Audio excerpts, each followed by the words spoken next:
Hi, my name is Lito. I am enologist and chief of production. So, I suppose I make the wines. Well, not on my own, we have a great team here. There's not very many of us, but productions tend not to be very big here. So, I guess you've been told that Santorini is a volcano, so that makes the terroir quite special. In a sense, there's not that very many places in the world that are like this. Our vineyards are very, very old. They're so old that we don't even know exactly how old, but it's in the hundreds of years. There's been evidence of winemaking here 3,000 years ago. And so I suppose it's quite special. All of the wineries here make excellent wines. There's thankfully now, I couldn't say that there's a single winery that makes even mediocre wine, and that's a very great thing. We wouldn't have it any other way, because there is being a very great effort being made for Greek wine to broach the international market, and it's starting with Santorini.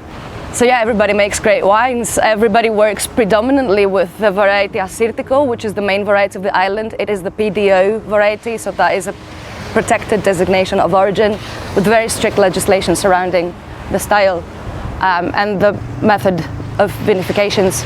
So I guess you could tell our wines from very crisp sort of acidity and a very mineral finish, and they tend to stay young for a while. So yeah, we work solely with Assyrtiko grape, and we make dry wines. We also make a dessert wine called Vinsanto, which is the traditional dessert wine of Santorini. So there has been a very great effort for the past 20 years that started to take Greek wine and Santorini wine to the international scene.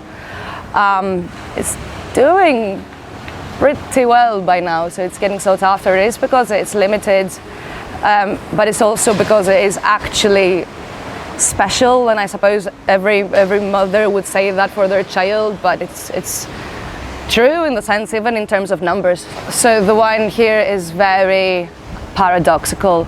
This far south in Europe, usually you see red wine being made, red wine that's very high in alcohol, very full-bodied, not really aggressive and acidic. And yet here we are making white wine with acidity that can only be compared to the north, so that would be Germany, Austria, even Canada, and the high alcohol of the south. So to me, it's the best of both worlds, so you don't have to choose, you get both. You get crisp acidity, high alcohol, and aging potential.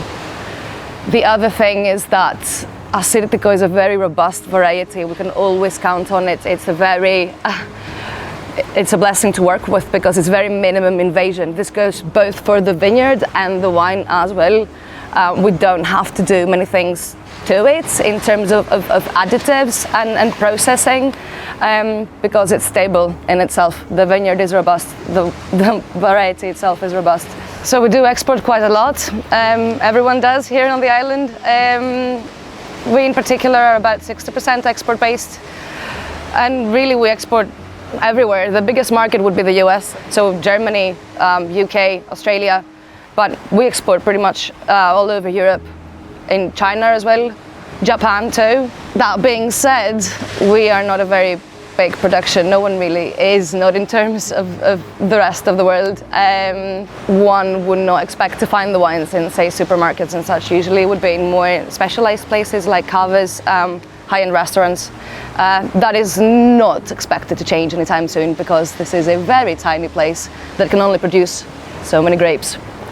And coming to that maybe would be a plea to the world to stop building on the vineyards. We can't go further north and we can't go further up. So we want to protect our vineyards. That is our main cause at the minute.